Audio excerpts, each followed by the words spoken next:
Welcome to the Huddle Sports Network, where we're breaking boundaries and redefining podcasting. Broadcasting live on 6 different platforms, we're bringing you the latest in sports like never before. Imagine tuning into real-time discussions, expert analyses, and fan interactions all at your fingertips. Each platform offers a unique experience, whether you're on YouTube, Facebook, or Twitch. We're not just sharing stories, we're creating a community of passionate sports enthusiasts. Join us as we dive deep into the evolution of podcasting, where every episode is a chance to engage, debate, and celebrate the world of sports. This is where your voice matters and the game never stops. Welcome to the Huddle Sports Network, where we're breaking boundaries and redefining podcasting.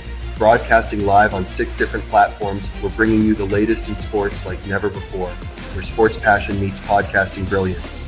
I'm Mike, the Bear fan, and alongside Bill, the Packer fan, and our buddy Ken Catalone, we're bringing you an incredible lineup of 38 diverse podcasters. Each one brings their unique flavor to the table, covering everything from game analysis to behind-the-scenes stories. Imagine diving deep into the minds of experts who live and breathe football, sharing insights that you won't find anywhere else.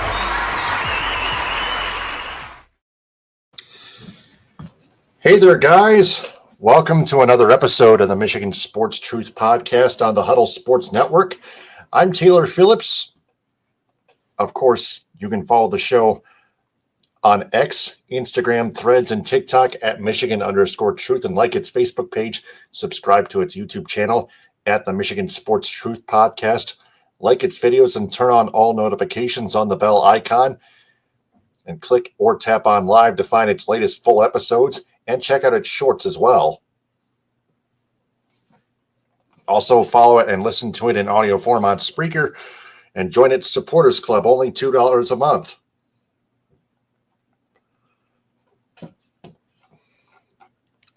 So we got Tigers, Red Wings, and Pistons to talk about. So let's just get them out of the way. Get them all out of the way. So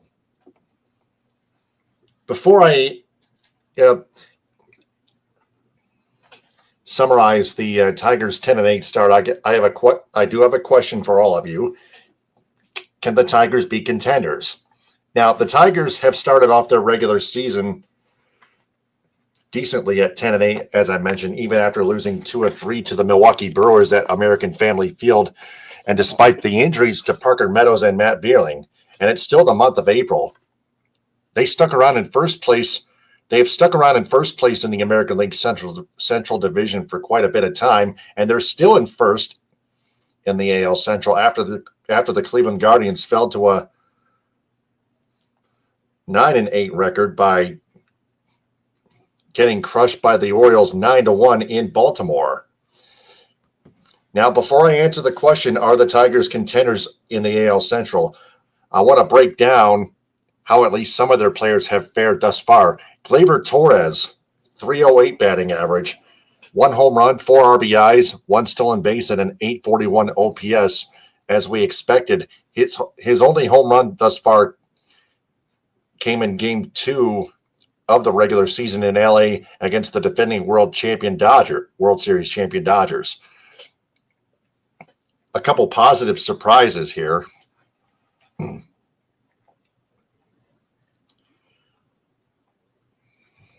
Spencer Torkelson has a .273 batting average, 6 home runs, all in April, all this month, 10 in all compared to 10 in all of last year, 13 RBIs, 1 stolen base, and a .988 OPS, which is a vast improvement from last year's OPS for Spencer. Javier Baez, .289 batting average, 0 home runs, 4 RBIs, 0 stolen bases, 10 strikeouts, and a .689 OPS plus 0 errors committed. Also, Dylan Dingler, a .311 batting average, 2 home runs, 9 RBIs, and an .859 OPS. That's also a vast improvement from his 500-something OPS from last year. A negative surprise would be Colt Keith, who's currently hitting .192, compared to 260 last year. 0 home runs, 2 RBIs, 0 stolen bases, and a 585 OPS compared to 689 last year, plus 3 errors already.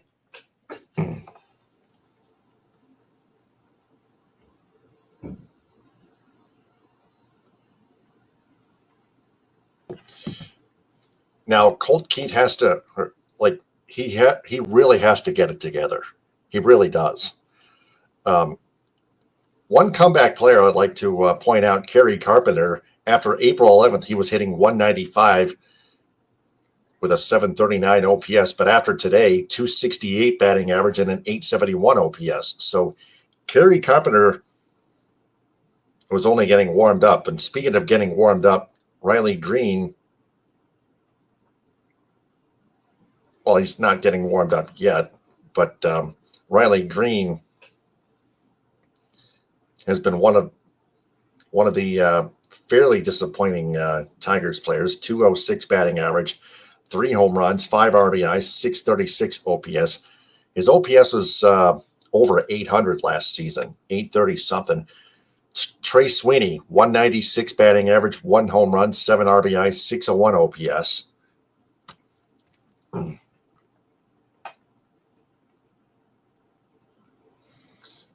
Hang on a second here.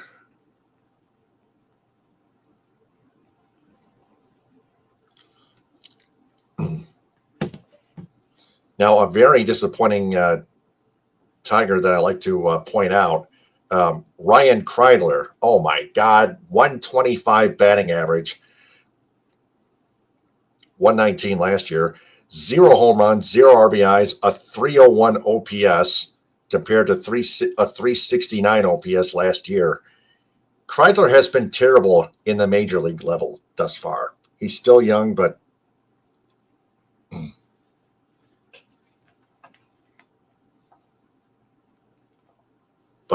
he has not improved. He has not evolved at all whatsoever.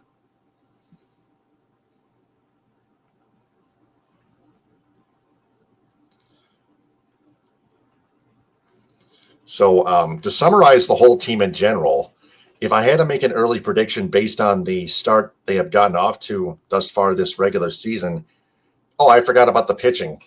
Tarek Skubals being him, 7 innings pitched, a 7-inning shutout, 7 innings of shutout baseball in Milwaukee. He's been gelling. Casey Mize, although he had a rough start in Minnesota, he's been a positive surprise. But Reese Olson, he has not been good. Jackson Jobe has been great. Kiter Montero was called up today. He got roughed up. And Jack Flaherty, don't forget about him. Jack Flaherty, he got roughed up last night. Flaherty, he still has a 2.53 ERA after giving up 3 runs on 5 hits in 4 2/3 innings. Jack Flaherty also has a 107 whip.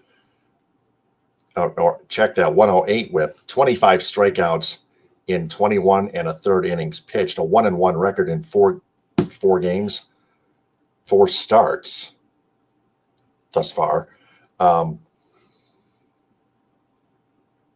Tarek Skubal. Let's take a look at him, shall we? Yeah. Box. Thank you very much. Skubal, a 2.66 ERA. Just 4 hits last night. 2-2 record. He started off 0-2, but has improved. He's won his last 2 meetings. 2-2 in 4 starts, 23 2/3 innings pitched, 25 strikeouts again, a 101 whip. Very close to his 0.92 whip of last season.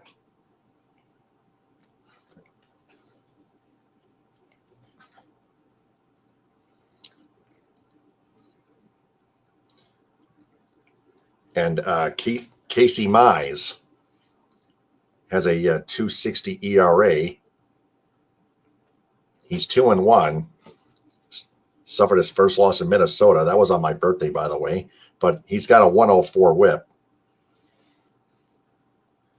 260 ERA, 17 and a third innings pitched, 15 strikeouts, 2-1 in 3 starts. Then we got Jackson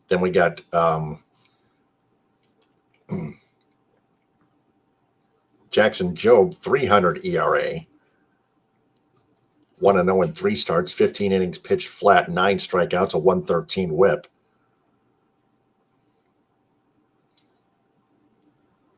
And then you got Reese Olson, who got torched, I think. Yeah, he got torched. 4 innings, 4 runs on 6 hits and 4 and a third innings last Friday night in Minneapolis. 3 walks, 3 strikeouts. Reese Olson has a 600 ERA. 600 with a 167 ERA, with a 167 whip, 13 strikeouts and 15 innings pitched flat, 1-1 record in 3 starts. Reese Olson really has to pick it up. Kenta Maeda, as far as relief pitching is concerned, Kenta Maeda is, forget his stats. Kenta Maeda just sucks. He really does.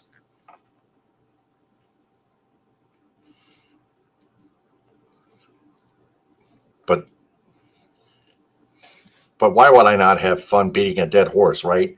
Kenta Maeda has a 9.53 ERA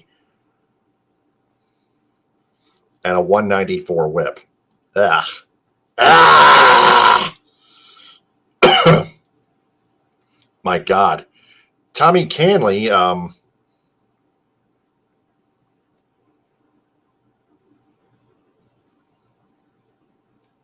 I think he has had a 180 ERA. He still does. 5 games, 5 strikeouts, 5 innings pitched, 0.60 ERA, a 180 ERA. Yes, that's true. Saves. How many saves does he have? 2 saves thus far for the Tigers. So Tommy Canley, I believe, should already be the Tigers closer by now. In Alex Lang's absence, perhaps.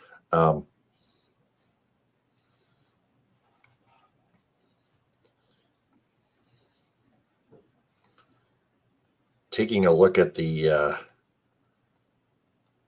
trying to find the Tigers roster. Yeah, the roster. There we go. John Brebbia.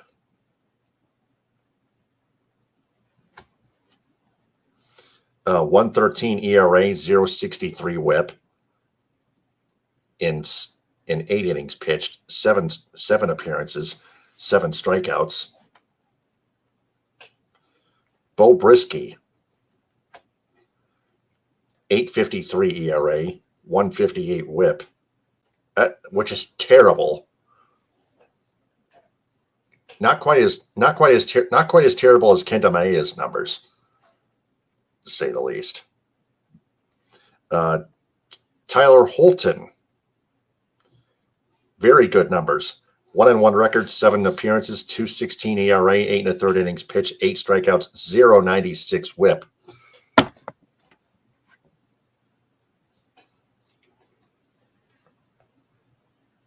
Brant Herter, 3.27 ERA, 0.91 whip. That's good. ERA is decent. Could be a little bit better.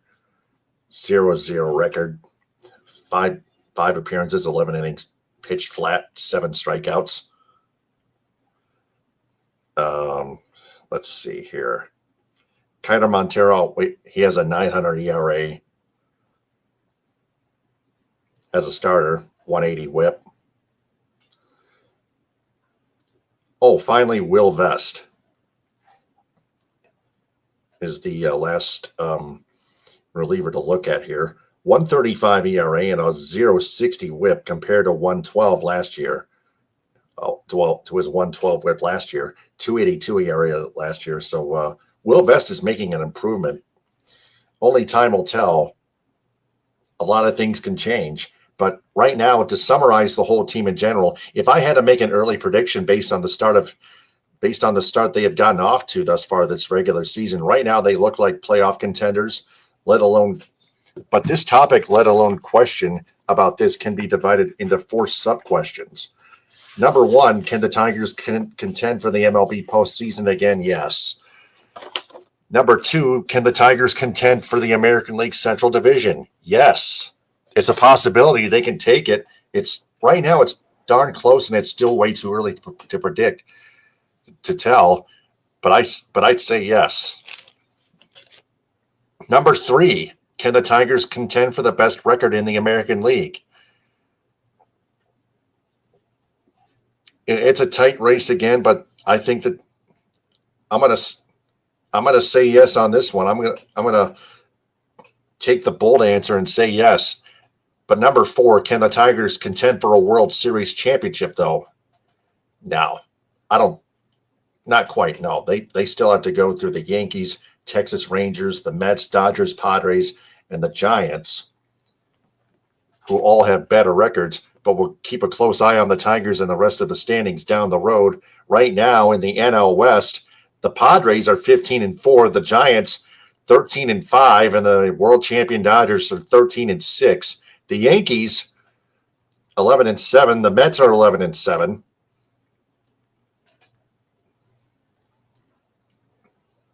The New York Mets, led by Pete Alonso, Edwin Diaz, Juan Soto,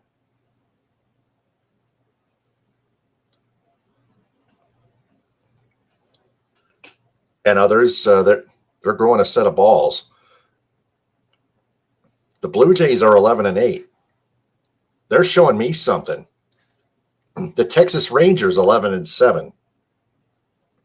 So the race toward the best record in Major League Baseball is on. Yeah. But when it comes postseason time, you better bring it. No matter what your record is, if you make it, contend and play for the championship. All right. So may I make a little twist to the Red Wings here tonight on a fresh episode of As the Winged Wheel Turns. Yes, I did a little As the World Turns twist there with As the Winged Wheel Turns with the Red Wings. The Red Wings have officially been eliminated from playoff contention for the 9th consecutive regular season. This March-long slump they got themselves into really took its toll, and unlike last year, they never even bothered to make a comeback in the standings. Now, I've already stated that Todd McClellan hasn't served a full regular season as their current head coach. Remember, it was previous head coach Derek Lalonde that sunk them early in the season. Remember, now McClellan was brought in on December 26th to propel the Wings, which he did until after the Four Nations break. The next thing he needs to do is further motivate the team after every break, whether it's an NHL All-Star break or Four Nations or the Olympics, to soar like eagles on wheels. It's time for a much heavier push than the last 3 March slumps.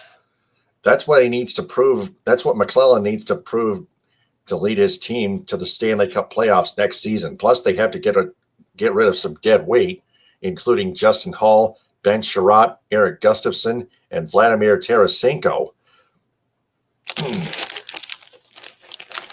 So the Red Wings have only 1 game left after beating the New Jersey Devils 5-2 in the Meadowlands at Prudential Center. The Pistons, Red Wings playing spoiler, the Pistons, however, have officially clinched their first playoff spot since 2009, which I predicted, by getting the 6th seed in the NBA's Eastern Conference. They came this close to getting that 5 seed, but fell short of that 5th seed. But the Milwaukee Bucks, because the Milwaukee Bucks were just slightly better. But the turnaround the Pistons made from just 14 wins last regular season to 44 this season, 44 wins, is vastly incredible. Now, the Pistons will face the New York Knicks in a best-of-7 first-round conference quarterfinal. The Knicks finished third in the Eastern Conference, but the Pistons won their regular season series against them 3-1. So this series could go either way. The Pistons do have a great chance of eliminating their current adversary, better yet. One other matter to attend to is whether or not Jaden Ivey will return for the playoffs from his broken or fractured fibula injury. The Knicks, on the other hand,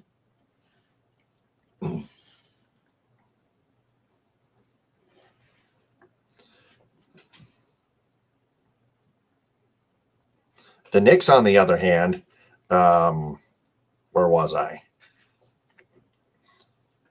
Led by head coach Tom Thibodeau, had added Karl Anthony Towns, who has averaged 24.4 points per game and 12.8 rebounds per game.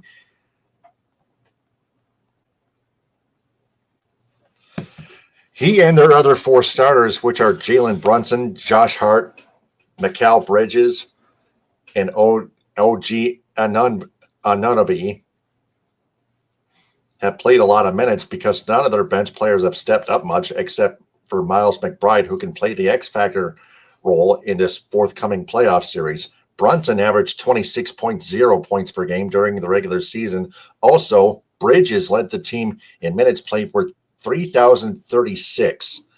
Unlike the Knicks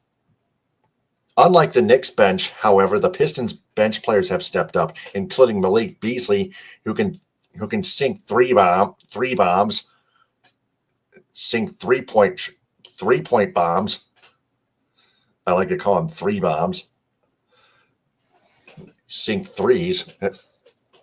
Ron Holland, Simone Fontecchio, and Marcus Sasser. So the Pistons have the advantage there. Plus, Cade Cunningham has tortured the Knicks all season long with two 36-point performances, including his first ever triple-double at Madison Square Garden, which is also the first ever Pistons players triple-double at MSG. Another thing the Pistons can try to take advantage of is the fact that the Knicks have finished with a 6-12 record against the top 6 teams, NBA teams in the Eastern Conference, including the Pistons, who therefore have an even better chance of winning this series and moving on to the second round. Can the Pistons do it? Only time will tell. So what have we learned? The Tigers have shown early on this regular season that they can contend for at least a postseason berth, maybe even the American League Central. We don't know about the best record in the American League, but if you want to contend for a World Series championship, you're going to have to try to beat the best, be better than the best. Also, the Red Wings, they still have something to prove. Todd McClellan still has more to prove to his Red Wings. Plus, they need to get rid of some dead weight. And finally, these Pistons here, they have shown that they can beat almost any adversary.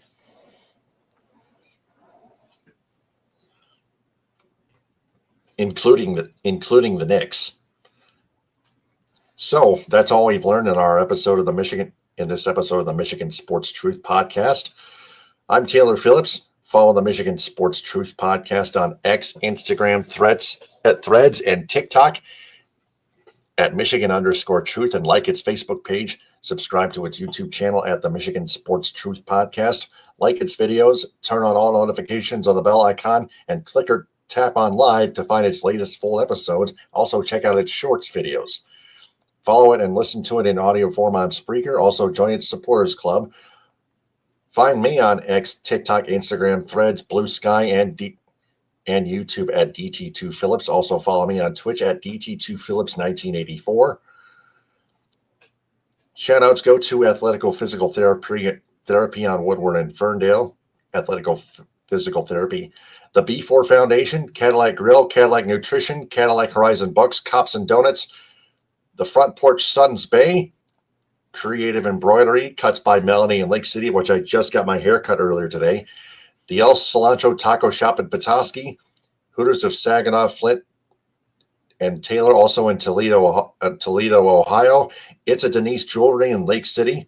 Let's roll with it rolled ice cream, where they also have delicious grilled cheese sandwiches, including the brisket grilled cheese sandwich, brisket gourmet grilled cheese sandwiches. Edo Ramen of Southfield, Detroit's best Japanese restaurant. The Jagged Fork, one of the best breakfast restaurants in Detroit. Eric Anita of Traverse City Real Estate. Cali Tickets, call 877-225-8425 or visit calitickets.com. Goodman Acker, Northwestern Technological Institute. Meyer, Michigan Coffee Company, Northern Auto Lab. Positive Chimney and Fireplace, Pro Quality Cleaners, Raven Social Restaurant, the Misaki Golf Course in Lake City.